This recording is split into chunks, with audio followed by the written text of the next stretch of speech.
Good afternoon everybody, a very good afternoon to all of you बच्चों। तो we are live on Creatrix YouTube channel with another problem session of electrical machine. और आज मैं आप लोगों से discuss करने वाला हूं problems based on 3 winding transformer.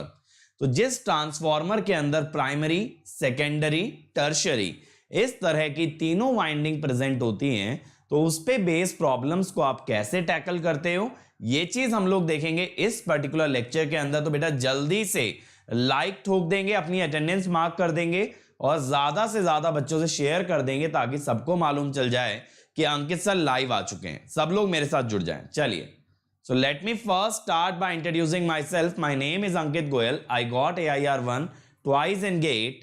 In 2014 and 2018, I was awarded President of India Gold Medal in the year 2013 when I graduated from IIT Indore.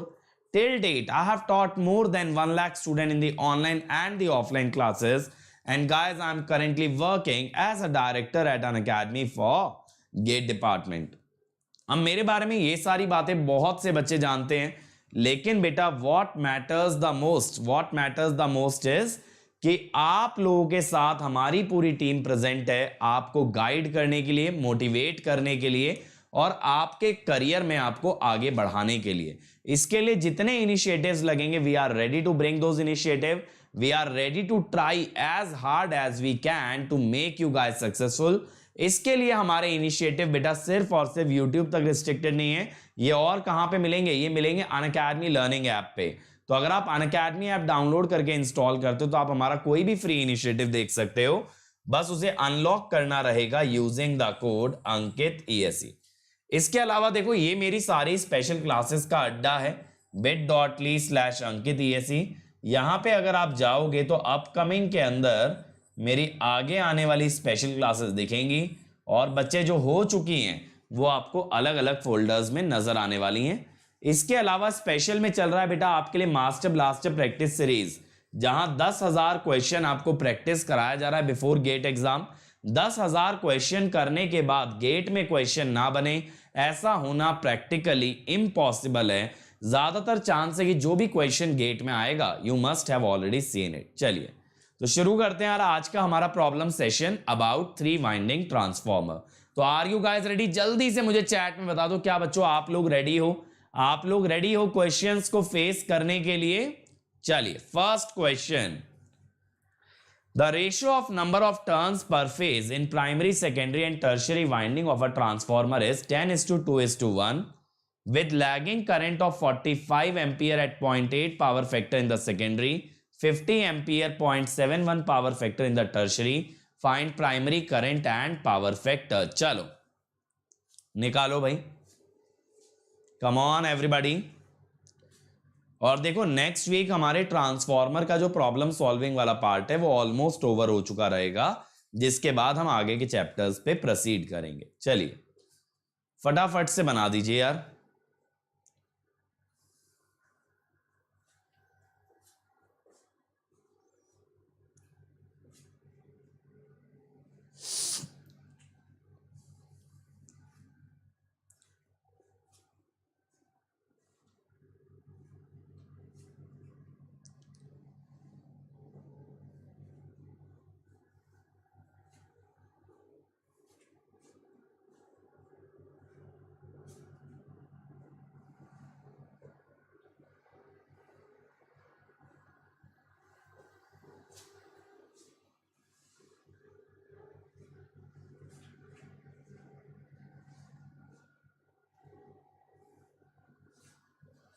आया भाई इसका आंसर? जल्दी से बताओ।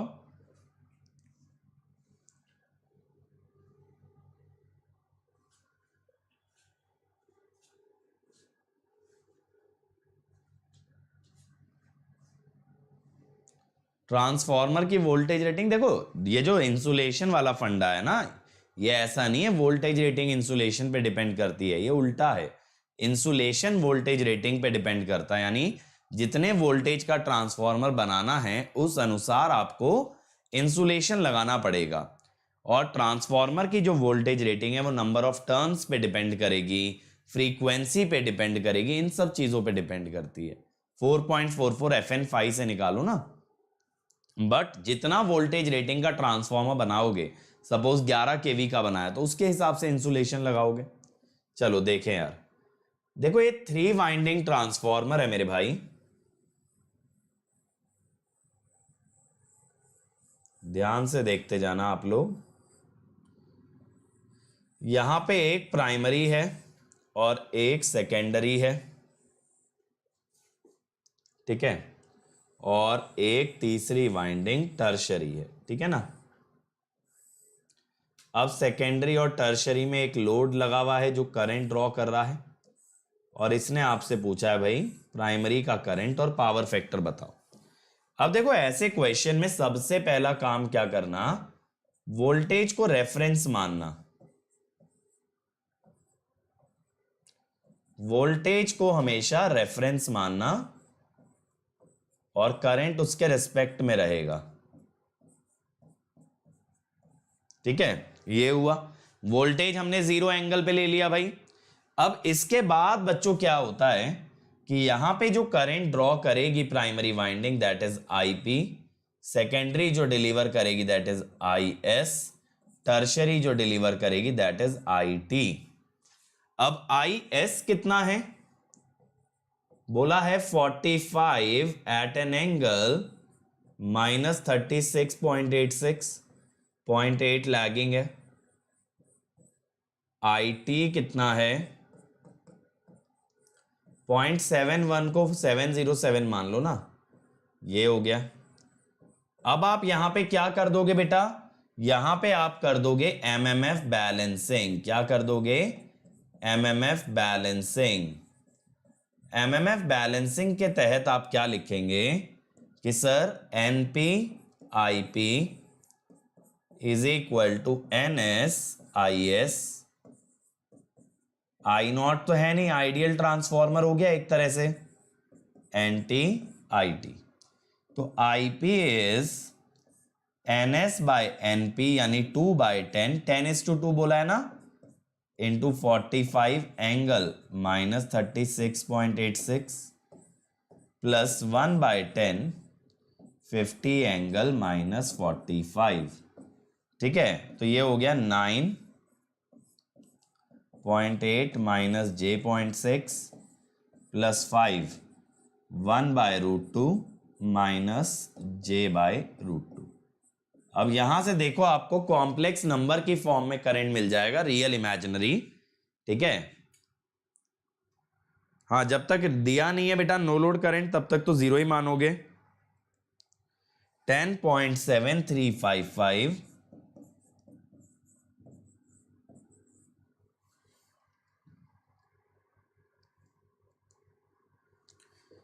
माइनस J 8.9355, ठीक है। अब इसे पोलर फॉर्म में कन्वर्ट कर लो भाई, तो 13.97967 एट एन एंगल -39.77। करंट में देखो नेगेटिव एंगल आ रहा है यानी लैग कर रहा है, क्योंकि वोल्टेज का एंगल 0 है।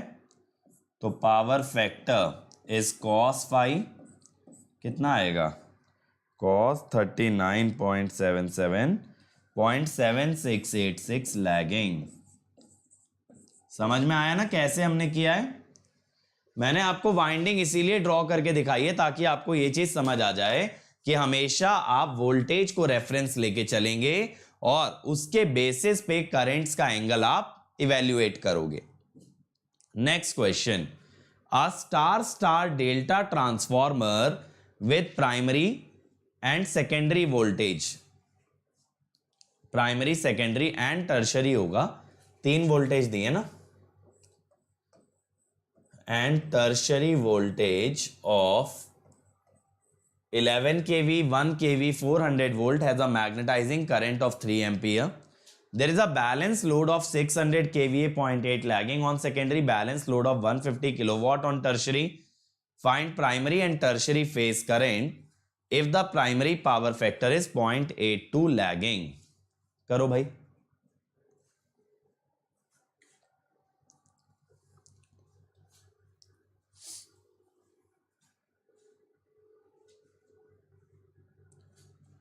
हाँ निखिल, एमएमएफ बैलेंस नहीं हो पाएगा ना लीकेज में, क्योंकि लीकेज में क्या होगा, there will be some part that is going into the leakage.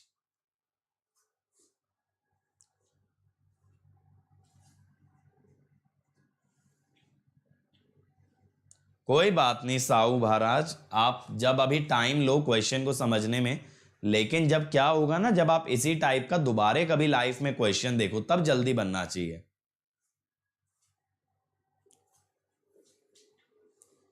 बेटा न्यूट्रल ग्राउंडिंग का पूरा वीडियो है पावर सिस्टम के अंदर, आप उससे देखो।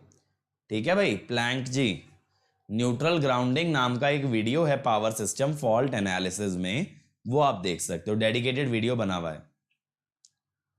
बेटा ये मैं क्यों बताऊं किससे होगा किससे नहीं होगा, ये तो तुम्ही को फिगर आउट करना है। चलो बताओ।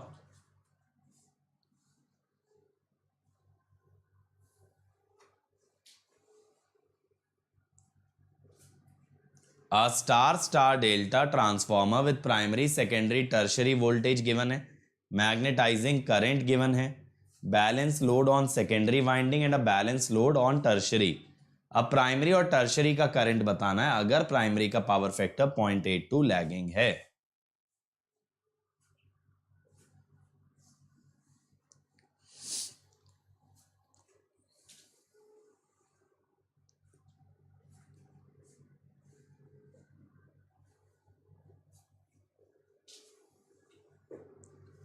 अरे तो दो करंट बताने ना, आप लोग एक बता रहे हो 41.33, प्राइमरी और टर्शरी दोनों का बताना है।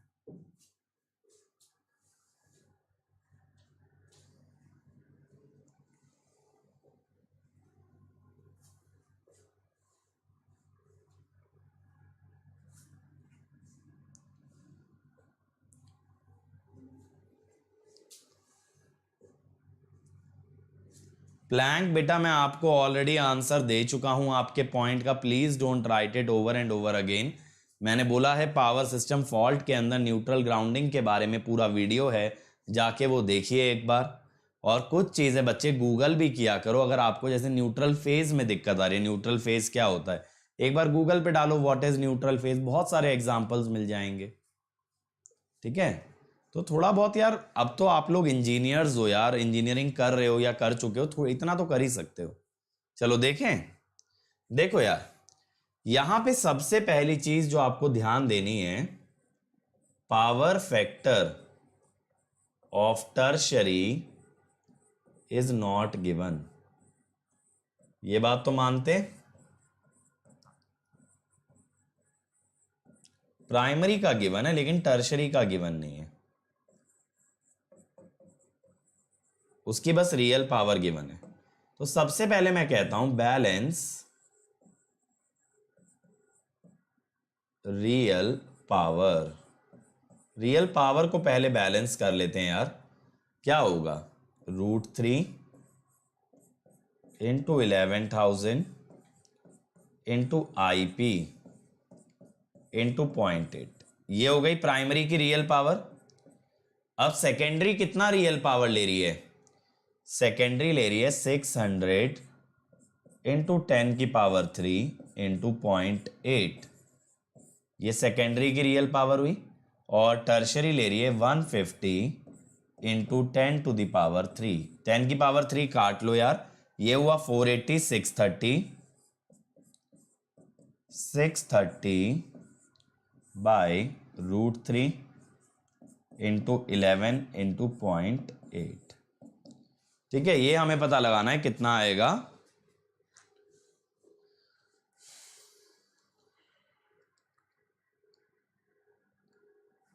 41.333। ठीक है, ये आ गया। अब बात ये है बेटा कि प्राइमरी का करंट तो आपने सही दिया, अब टर्शरी का कैसे निकालें, अब टर्शरी का कैसे निकाला जाए, बात ये है। ठीक है विजय बेटा, बेसिक्स के लिए मैं आपको क्या कह के आता हूं, मैंने आपको हर हफ्ते टारगेट देता हूं कौन से लेक्चर देख के आने हैं। अब अगर आप ये चाहोगे कि जो थ्योरी लेक्चर में मैं पढ़ा चुका हूं वही मैं आपको न्यूमेरिकल लेक्चर में भी दोहराऊं, आप लोग थ्योरी वाले लेक्चर को नहीं देख के आओगे, ठीक है, तो फिर क्या पॉइंट है बताओ बताने का भी कौन से लेक्चर्स को आपको देख के आना है। अब आप लोग अपने एंड पे जो सेल्फ स्टडी है वो तो मिस कर जा रहे हो, सब चीजें बेटा लेक्चर से नहीं होंगी, रैंक सिर्फ लेक्चर से नहीं आएगी, ध्यान रखना। सेल्फ स्टडी सबसे बड़ा एलिमेंट है। अब देखो यार, मुझे ये नहीं पता टर्शरी का पावर फैक्टर क्या है, मुझे ये नहीं मालूम, ठीक है। और मुझसे पूछा है टर्शरी का करंट बताओ, तो अब मैं क्या करता हूं कि बैलेंस रिएक्टिव पावर,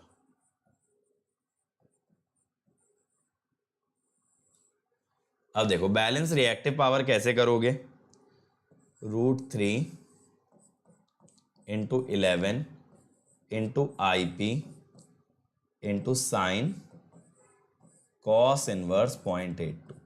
ये आई वो रिएक्टिव पावर जो सोर्स से आ रही है। ये कहां से आ रही है बेटा, सोर्स से आ रही है।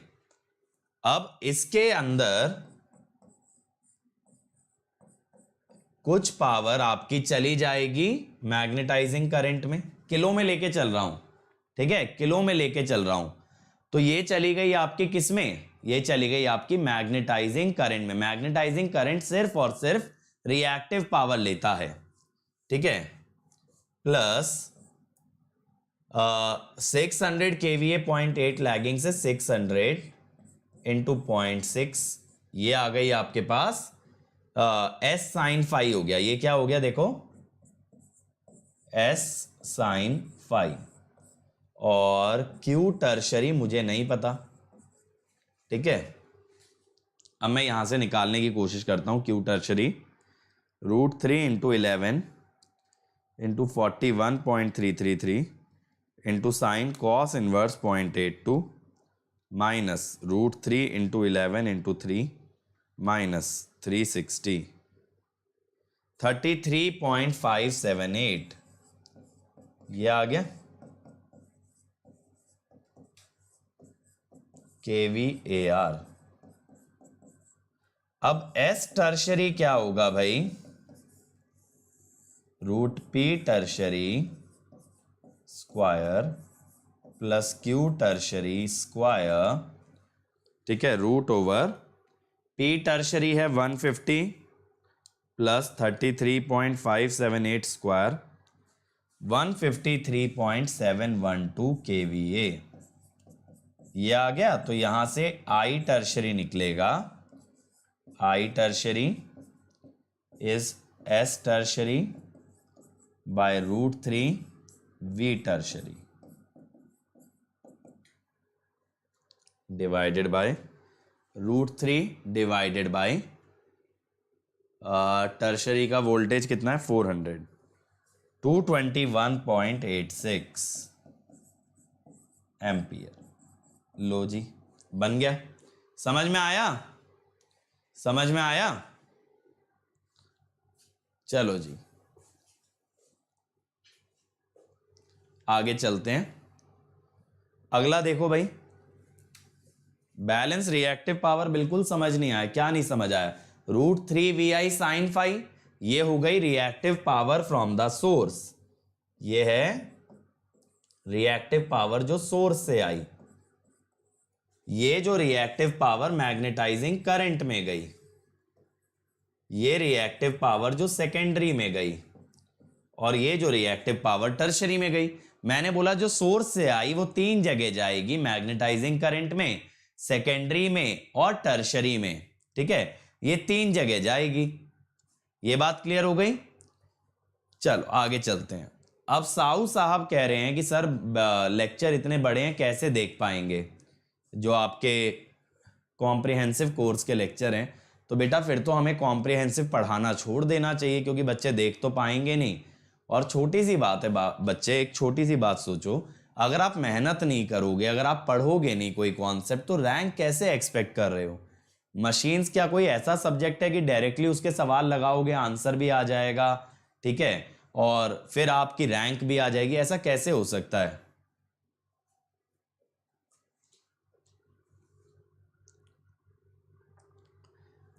देखो बच्चों, मैं आपको एक ही चीज रिकमेंड करूंगा कि 15 जून तक वेट करो ईएससी की डेट पोस्टपोन्ड होने का, 15 जून तक, ठीक है। उसके बाद आप लोगों का कोई भी कदम उठाना सेंस बनाता है। बट अभी जब तक ईएससी का कोई डिसीजन नहीं आया, अपनी तरफ से एक इनिशिएटिव चला देना, एक कुछ भी चला देना, अगर देश में लॉकडाउन खुला ही नहीं सब जगह, तो वैसे भी एग्जाम नहीं हो सकता। क्या आ रहा है? बिल्कुल, अनबैलेंस लोड को पॉजिटिव, नेगेटिव और जीरो सीक्वेंस कंपोनेंट में डिवाइड किया जा सकता है। चलिए अगले पे आते हैं। Three identical single phase transformer are connected with primaries in delta, secondaries in star. Each of the transformer is rated 100 kVA, 6600 by 230 volt and has an equivalent impedance on the HV side of 20 plus J36. ठीक है? The primary side of the transformer is connected to a three-phase supply through a feeder having resistance and leakage reactance of 4 plus J6 ohms per phase. Calculate line to line voltage at the sending end of the feeder when the transformer secondary is delivering rated load 400 volt line to line at 0.8 lagging.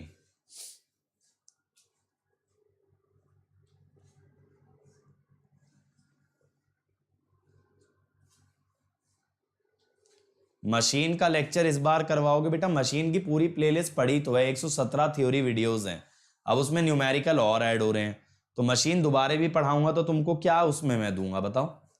Live तो वैसे भी बच्चे कुछ ही दिन आते हैं, बाद में रिकॉर्डेड ही देखते हैं, और रिकॉर्डेड पढ़ा ही है, तो लाइव कराने का पॉइंट क्या है?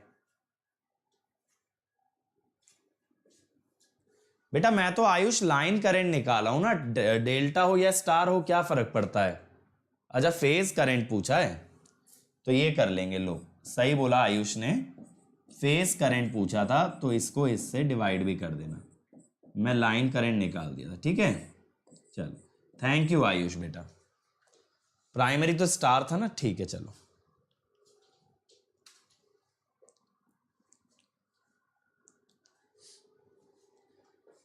एक चीज बताओ, ये अंकित त्रिपाठी जो मेरी चैट को स्पैम कर रहा है, हाँ ये वाले वीडियोस ऐड हो जाएंगे मशीन की प्लेलिस्ट में। बेटा मेरी चैट में ईएससी पोस्टपोनमेंट की एक इनिशिएटिव चला के, एक क्या बोल सकते हो,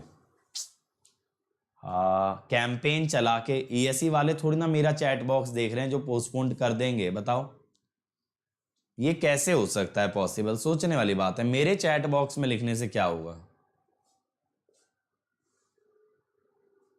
निखिल कनोडिया लगा सकते हो बेटा।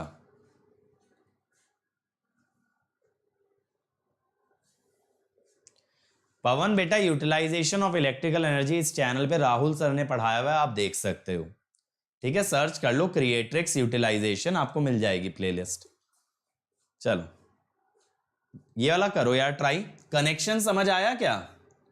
देखो कनेक्शन कुछ ऐसा है, मैं आपको बताता हूं। कनेक्शन समझ लोगे ना सारा काम हो जाएगा। देखो ये 3 फीडर्स हैं, ध्यान से सुनते जाना।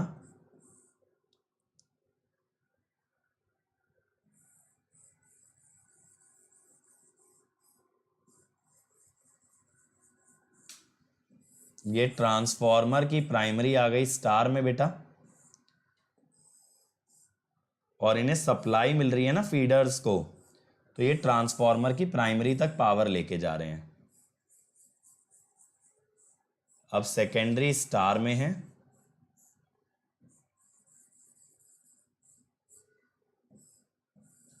इस टाइप से ये कनेक्शन है। तो सेकेंडरी साइड पे आपको लोड दे रखा है, आपसे वोल्टेज पूछी है सेंडिंग एंड पे, यानी जहां से फीडर चालू हो रही है वहां पे बताना है। करो इसको। 6600 बाई 230 वोल्ट है, एचवी साइड पे इंपीडेंस दे रखी है, ठीक है 20 प्लस J36। प्राइमरी पे एक 3 फेज सप्लाई कनेक्टेड है, 4 प्लस J6 ये है, इधर 400 वोल्ट लाइन टू लाइन दिया है। अच्छा ये 6600 बाई 230 नहीं है, चलो बिल्कुल है भैया। स्पेशल मशीन का भी वीडियो लेक्चर पड़ा हुआ है इस चैनल पे, मशीन की प्लेलिस्ट खोल के देखो। काफी है हरेंद्र, काफी है अगर मशीन की बुक से कर रहे हो।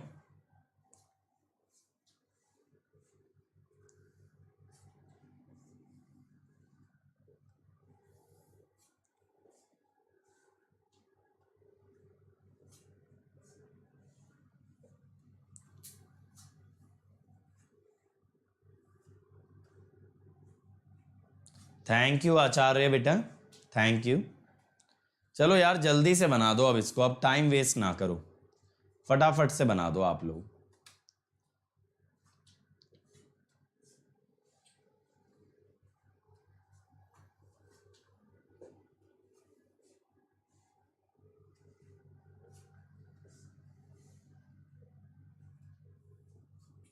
थैंक यू निखिल बेटा।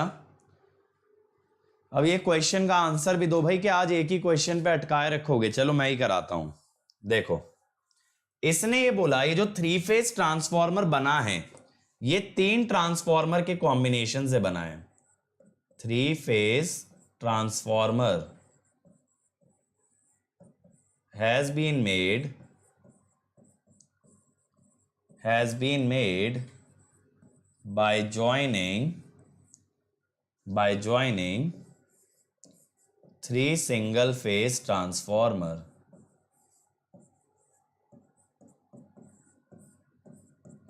ठीक है, ये चीज चलो हम जानते हैं। अब इसने ना आपको ये देखो ईच ट्रांसफॉर्मर की रेटिंग दी है, ईच वर्ड रीड करो और ये रहा। ठीक है, अब प्राइमरी साइड तो डेल्टा में है, प्राइमरी साइड तो बेटा डेल्टा में है, तो जो आपकी पर फेज वोल्टेज होगी वही लाइन वोल्टेज होगी। तो मैं बोलता हूं V प्राइमरी रेटेड, ये तो बेटा 6600 ही आएगी।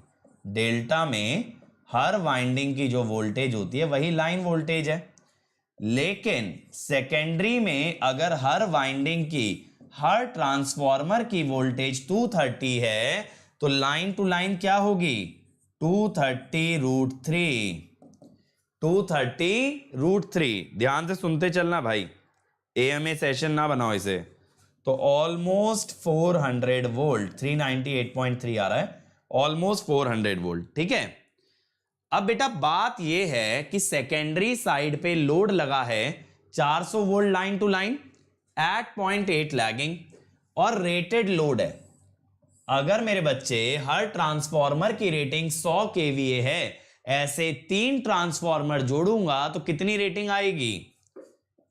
अगर हर ट्रांसफॉर्मर की रेटिंग 100 kVA है तो 3 ट्रांसफॉर्मर जोड़ने पे रेटिंग बनेगी 300 kVA। ऐसे सोच लो, एक ट्रांसफॉर्मर की रेटिंग होती है VPH IPH और 3 फेज की होती है 3 VPH IPH, तो 300 kVA बन गई। अब मेरे बच्चे एक चीज समझना, पावर को जब आप सेकेंडरी से प्राइमरी में लाएंगे, ध्यान से सुन लो, पावर को जब आप सेकेंडरी से प्राइमरी में लाएंगे क्या होगा, क्या होगा मेरे भाई? पावर उतनी ही रहेगी। यानी कि मैं ये बोलूं, इफ लोड इज, ध्यान से सुनते चलो, इज रेफर्ड टू प्राइमरी, तो ये लोड तो उतना ही रहेगा। बात समझ में आ रही है? 300 kVA 0.8 लैगिंग। दूसरी बात, since voltage across secondary winding is 400 volt, which is same as rated voltage, which is same as rated voltage। ठीक है, so voltage across primary, voltage across primary is also rated, is also rated। ठीक है, primary voltage भी rated ही मिलेगा। बात समझ में आ रही है? जैसे सेकेंडरी पे रेटेड आने पे, यानी सेकेंडरी पे अगर 400 kV रखे हो तो प्राइमरी पे 6600 kV ही मिलने वाला है, सॉरी 6600 वोल्ट। अगर 400 वोल्ट है सेकेंडरी पे तो प्राइमरी में क्या मिलेगा? 6600। अब बच्चे प्रॉब्लम यहां पे ना एक छोटी सी है, प्रॉब्लम ये है कि यहां पे ये डेल्टा कनेक्टेड है तो मैं डायरेक्टली कुछ कर नहीं पाऊंगा, तो मैं क्या करता हूं, इस डेल्टा को स्टार में कन्वर्ट करता हूं। किस में कन्वर्ट करता हूं? स्टार में। तो जो 6600 था वोल्टेज लाइंस के अक्रॉस, वो स्टार में अगर आ गया तो क्या बनेगा, ठीक है, तो अब क्या बनेगा, ये बनेगा 6600/√3, 6600/√3, ठीक है। तो मैं क्या बोलता हूं, convert primary delta two star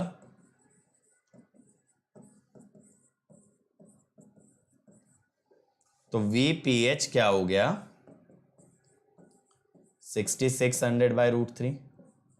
Z transformer का क्या हो गया जब डेल्टा से स्टार गए भाई, डेल्टा साइड पे, HV साइड माने डेल्टा साइड, ये है 6600 वाली, ठीक है, HV माने डेल्टा साइड, इंपिडेंस है 20 + j36, तो इसका हो जाएगा स्टार में कन्वर्ट करते ही /3, ठीक है। अब देखो सर्किट बेटा बहुत सिंपल सा बन गया, समझना ध्यान से, कितना है ये, 4 + j6, ध्यान से देखो, ये हुआ,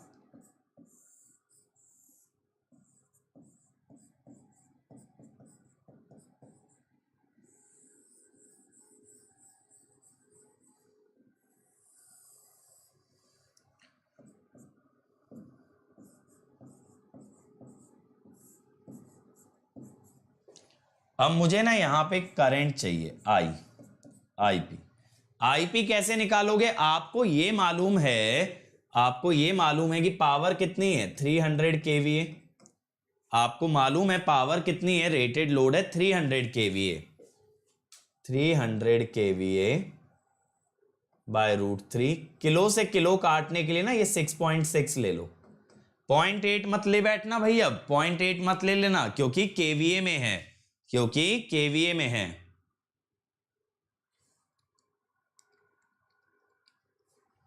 26.243। अब बेटा इससे अगर मैं आपसे ये कहूं कि मुझे यहां पे ये वोल्टेज चाहिए V1, तो आप V1 तो मुझे बता ही सकते हो कितना होगा, देखो चाहे तो अप्रोक्सीमेट वाला मेथड लगा लो, वोल्टेज रेगुलेशन वाला, क्या कह सकते हो, V2 डैश, ये V2 डैश है 6600/√3 plus IP R equivalent cos phi plus X equivalent sin phi, ऐसे भी कर सकते हो अगर शॉर्टकट करना है, 6600/√3 26.243, अब 20/3 + 4 10.666 इंटू 0.8, 12 + 6 18, sin phi हो गया 0.6। ये वोल्टेज कितनी आ गई भाई, मैं जो है ना वोल्टेज रेगुलेशन में जो अप्रोक्सीमेट ड्रॉप हमने डिराइव किया है वो लगा रहा हूं, 4317.86। अब लाइन टू लाइन अगर चाहिए, देखो इस क्वेश्चन में मैंने थ्योरी ज्यादा लिखी है, कैलकुलेशन ज्यादा नहीं है, अगर आप ध्यान से देखो मैंने इस तरह से सॉल्यूशन लिखा है कि अगर आप इसको बाद में भी रीड करोगे तो भी आपको समझ आएगा। यहां पे कुछ भी नहीं है, लगा एक केवीएल ही है बेटा ओवरऑल, घबराना नहीं इसको देख के, 7.478 केवी। समझ में आया क्या किया हमने, ये चीज समझ आई क्या किया हमने, बिल्कुल हर्षित प्लस पे करेंगे जुलाई 2nd वीक से, ये बात क्लियर हो गई। क्या हुआ है, 3 ट्रांसफॉर्मर थे, तीनों को जोड़ा गया, primary side delta, secondary side star, ठीक है, प्राइमरी डेल्टा सेकेंडरी स्टार जोड़ा गया। अब डेल्टा साइड पे जो हर ट्रांसफॉर्मर की वोल्टेज थी वही लाइन वोल्टेज बनी, स्टार साइड पे लाइन वोल्टेज √3 टाइम्स करके आई। अब इसने हमें लोड दे दिया, रेटेड लोड है, तो हमने वहां से करंट निकाला, करंट निकाल के केवीएल लगाया, लेकिन केवीएल लगाने के लिए मैंने बस इस डेल्टा को स्टार में कन्वर्ट कर लिया ताकि सब सीरीज में चले, ऐसे, ठीक है। ऐसे एक बार कैसे कैलकुलेट किए, देखो 3 ट्रांसफॉर्मर थे विभा 100-100 केवीए के, इन तीनों को जब आपने जोड़ा तो क्या बन गया, कितने का बन गया, 300 केवीए का ट्रांसफॉर्मर। सर्किट डायग्राम कैसे बना बेटा, ये पर फेज का सर्किट है। साउ एक चीज सोचो, जब बैलेंस लोड होता है तो आप सिंगल फेज पे सॉल्व करते हो ना, तीनों चीजें तीनों फेज एक साथ लेके सॉल्व नहीं करते, ठीक है। ये बात क्लियर है। चलो आगे चलते हैं, अगला देखो 11/3.3। नहीं ऋषभ, उसके लिए क्या होगा ना, डेल्टा की जो वाइंडिंग में करंट जा रहा है वो तो फेज करंट है, और जो वायर में करंट जा रहा है वो लाइन करंट है। आयुष बेटा अभी मैं ना प्लैनेट गेट पे 3 फेज सर्किट पढ़ाऊंगा, पूरा प्लैनेट गेट पे मैं पूरा 3 फेज सर्किट आप लोगों को पढ़ाऊंगा, तो वहां पे आप देख लेना। लास्ट टॉपिक रहेगा इसका नेटवर्क एनालिसिस का, जून 15 के बाद होगा, ठीक है। एक बार इनपुट कैसे कैलकुलेट किए बता दीजिए। इनपुट तो क्या ही कैलकुलेट किया, 300 केवीए तो किया है। इनपुट वोल्टेज कह रहे हो क्या विभा? ये जो है ये आपका रिलेशन है ना वोल्टेज रेगुलेशन में, यही तो होता है I into R cos phi plus X sine phi. मैंने बोला आप फेजर अप्रोच भी ले सकते थे, करंट का एंगल -36.86 लिख के, इसका एंगल 0 डिग्री लिख के, फिर पूरा केवीएल लगाते, या ये शॉर्टकट हो गया वोल्टेज रेगुलेशन वाले से, ठीक है। अब ये बताओ भाई,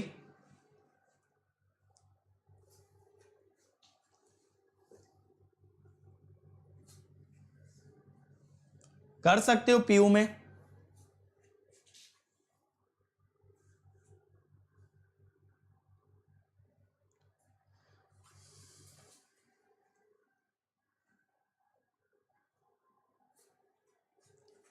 विशाल जो वोल्टेज रेटिंग होगी डेल्टा या ओपन डेल्टा की, वो पर फेज होगी, लाइन और फेज बराबर होता है। अब अगर आपने एक वाइंडिंग हटा दी तो बाकी बचे हुए फेजेस के टर्न्स थोड़ी बदले बेटा। कभी भी ट्रांसफॉर्मर की वोल्टेज रेटिंग तीनों फेज के टोटल टर्न्स की नहीं होती, पर फेज के टर्न्स देखने हैं, तो एक हटा दोगे तो बाकी दोनों पे तो कोई फर्क पड़ा ही नहीं ना।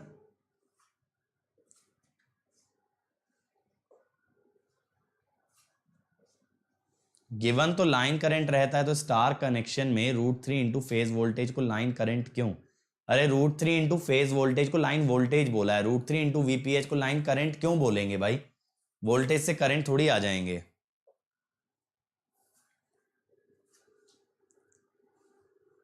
जल्दी से बताओ इसका आंसर।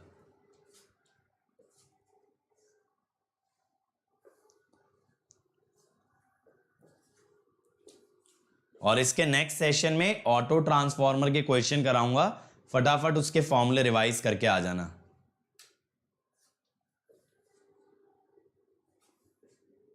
चलो बहुत ही बढ़िया यार, अगर पढ़ाई पे ध्यान दे पा रहे हो।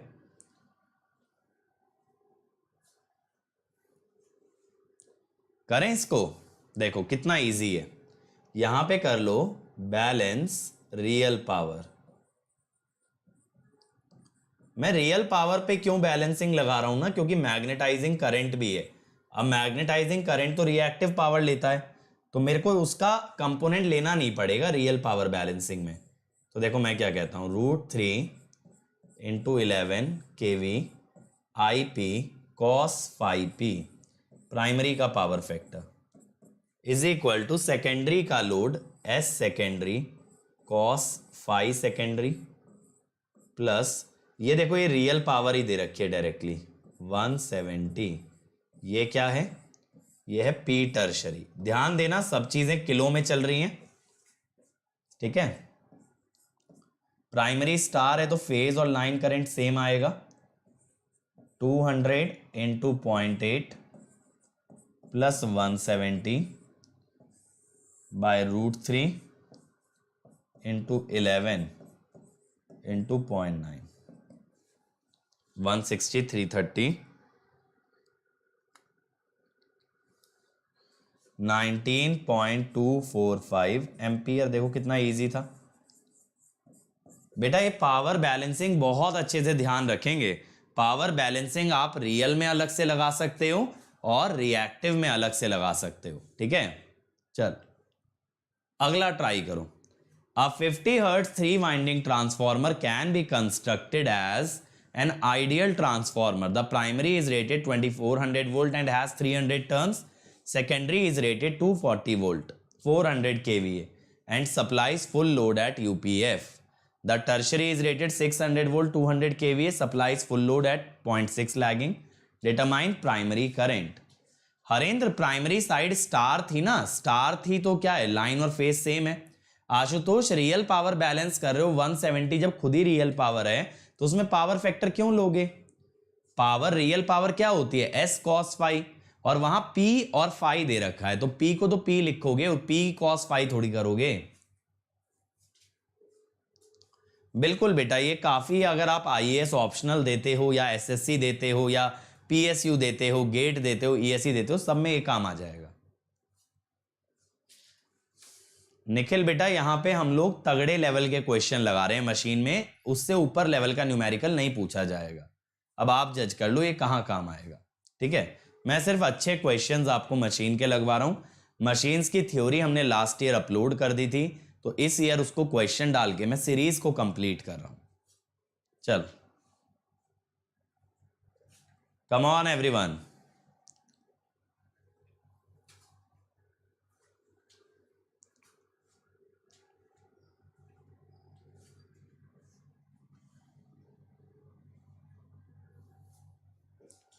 Come on, come on, come on, everybody.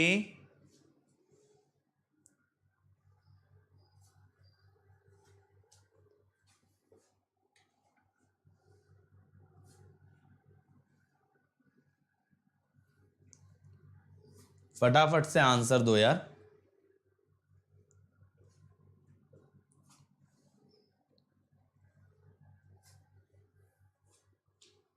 होना तो चाहिए यार पोस्टपोन। अब बाकी तो देखो सरकार के हाथ में, ईएससी के हाथ में। मेरे हिसाब से 15 जून तक हमें देखना चाहिए कि क्या रिजल्ट आता है, क्योंकि अगर पोस्टपोनमेंट होगा तो 15 जून तक तो बता ही देंगे। जुलाई फर्स्ट वीक में तो एग्जाम ही है, इससे लेट क्या बताएंगे। आया भाई इसका आंसर?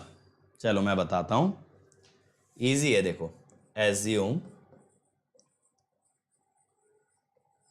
या इसमें है कुछ एज्यूम करने की भी जरूरत नहीं। Balance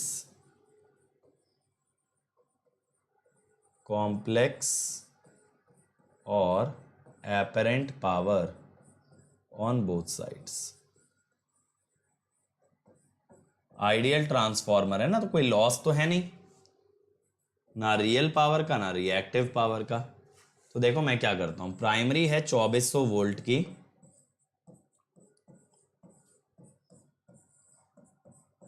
this should be same as the magnitude of S secondary plus S tertiary। समझ रहे हो? S secondary क्या है, 400 kVA एंगल 0। S tertiary क्या है, 200 kVA फुल लोड बोला है ना, 0.6 लैगिंग। अब मेरे हिसाब से बेटा आपको इतना पता होना चाहिए कॉम्प्लेक्स पावर के बारे में कि लैगिंग पे पावर का एंगल पॉजिटिव आता है। जब भी पावर लैग करती है उसका क्यू पॉजिटिव आता है, तब उसका एंगल पॉजिटिव आता है। चल, अब यहां पे क्या होगा बेटा, 400 plus 120 plus J 160।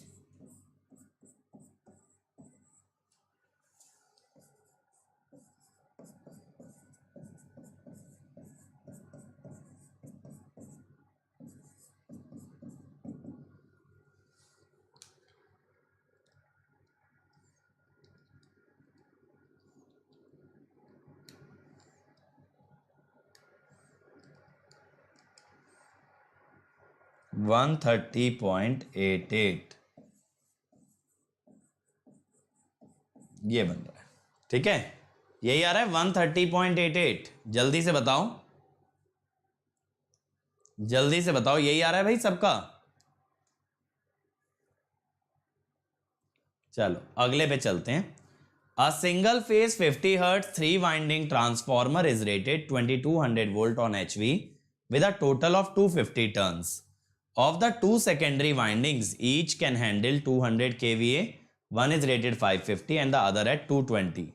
Compute primary current when the rated current in the 220 volt winding is at UPF and rated current in the 550 volt winding is at 0.6 lagging. करो भाई, easy है. चलो 130.88 आ रहा है. हाँ तो सही तो आ रहा है. चलो बताओ भाई ये वाला.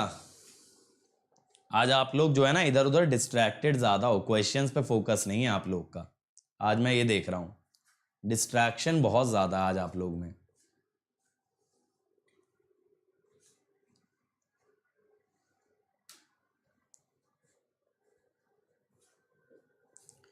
दो वाइंडिंग है, दोनों रेटेड करंट कैरी कर रही हैं, अलग अलग पावर फैक्टर पे कैरी कर रही हैं. आपको प्राइमरी का करंट बताना है.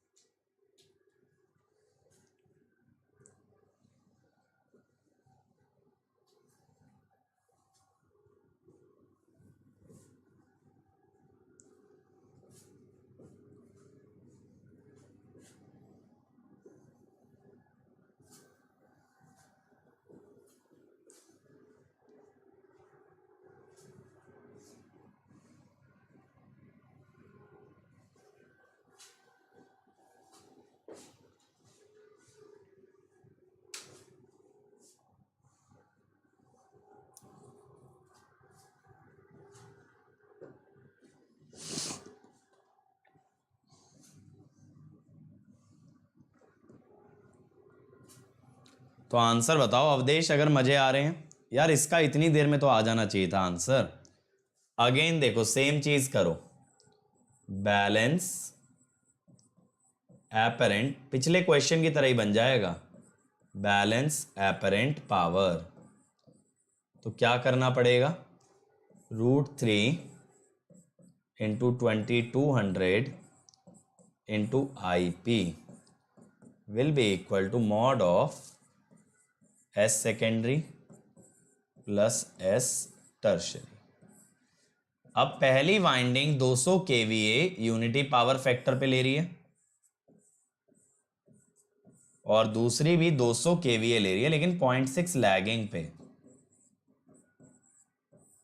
kVA की वजह से 10 की पावर 3. अब यहां पे ये कितना आ जाएगा यार? 200 और ये 200 इंटू 0.6 320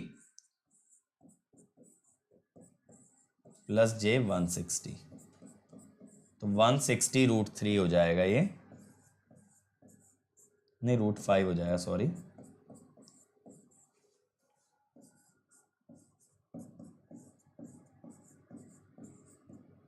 सिंगल फेज है क्या? √3 नहीं आएगा फिर. ठीक है, सिंगल फेज है. हाँ 160 इंटू √5 इंटू 1000 बाय 2200 162.623. लो जी, हो गया जी, हो गया ना इजीली. हो गया भाई इजीली. ये बात क्लियर है? चलो क्या निकाल रहे हो इसमें? ये सिंगल फेज ट्रांसफॉर्मर है. क्यों भाई? सिंगल फेज दे रखा है ये, तो 162.623. चलो अगले पे चलते हैं. A 3-phase 3-winding delta star transformer is energized from AC mains at 1.1 kVA side. It supplies 900 kVA 0.8 lakh from 6.6 kV winding, 300 kVA 0.6 lakh from 400 volt winding. The RMS line current in ampere drawn by 1.1 kV winding from the mains is. करो, similar question है. देखो इस lecture से जो है ना आपका ये पावर बैलेंसिंग वाला कॉन्सेप्ट बहुत सॉलिड होने वाला है. ठीक है, पावर बैलेंसिंग अगर सॉलिड हो गया, मैं कह रहा हूं गेट में बड़े बड़े क्वेश्चन ना आप लोग 2-2 3-3 लाइन में बनाओगे, जहां बच्चे करंट निकालने लगे होंगे, एमएमएफ बैलेंसिंग कर रहे होंगे, एंगल्स के साथ जूझ रहे होंगे, कनेक्शंस में फंस जाएंगे, डेल्टा है या स्टार, आप लोग सिंगल स्टेप में सॉल्व करोगे। ये आप लोगों की सॉल्विंग स्पीड रहेगी और यहां से आपकी रैंक बनेगी जब 2 नंबर का ट्रांसफॉर्मर का एक टफ सा क्वेश्चन आ जाएगा और बच्चे उसे स्किप करेंगे तो मेरे बच्चे उसे सिंगल लाइन के अंदर सॉल्व करेंगे। चलो बनाओ इसको, कम ऑन एवरीबॉडी।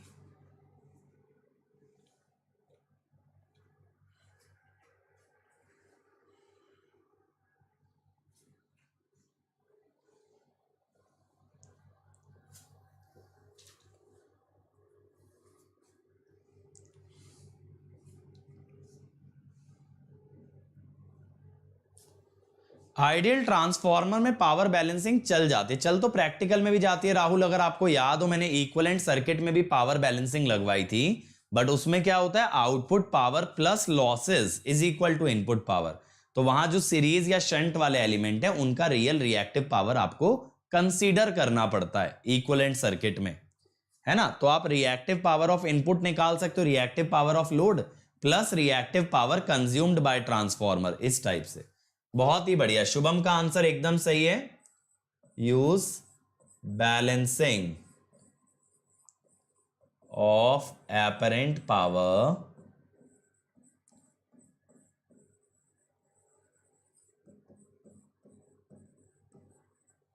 तो यहां पे आप क्या करोगे, √3 into 1100 into IP is S secondary plus S tertiary, ठीक है। S secondary क्या है, 900 एंगल 36.86 प्लस 300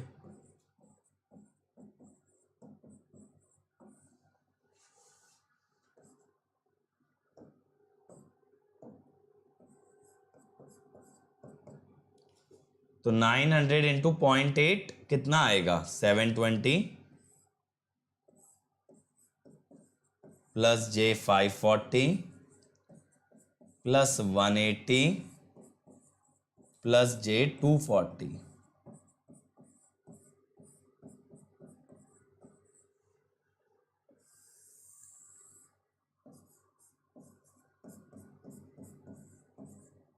ये आ जाएगा 625.09 एम्पियर, ठीक है। सिंपल है ना।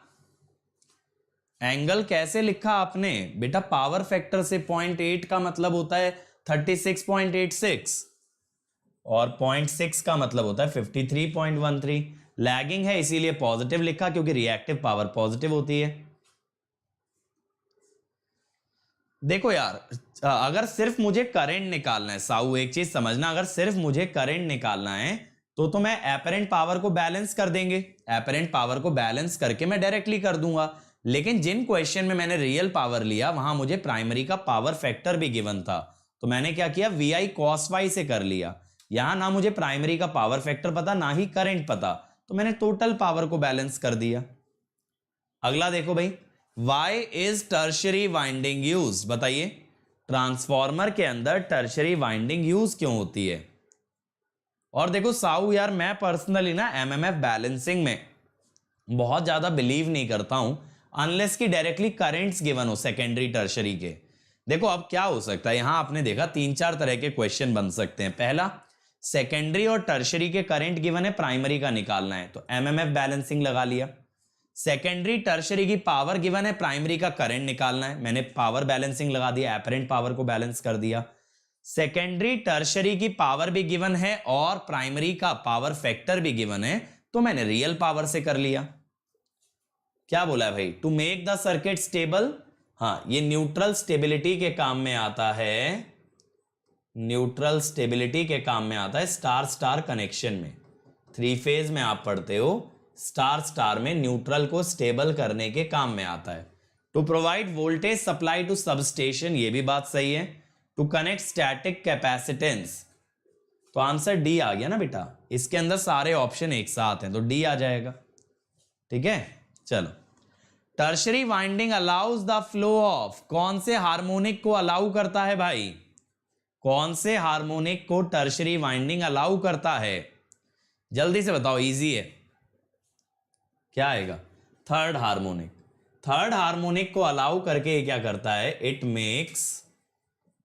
It makes phi and EMF sinusoidal, जिससे कि हार्मोनिक्स कम हो जाते हैं। जब आप हार्मोनिक पढ़ते हो ना, तब आप ये चीज देखते हो कि अगर थर्ड हार्मोनिक करंट आएगा तो फ्लक्स और ईएमएफ साइनोसोइडल होंगे। Last, tertiary winding can be used for, tertiary winding can be used for,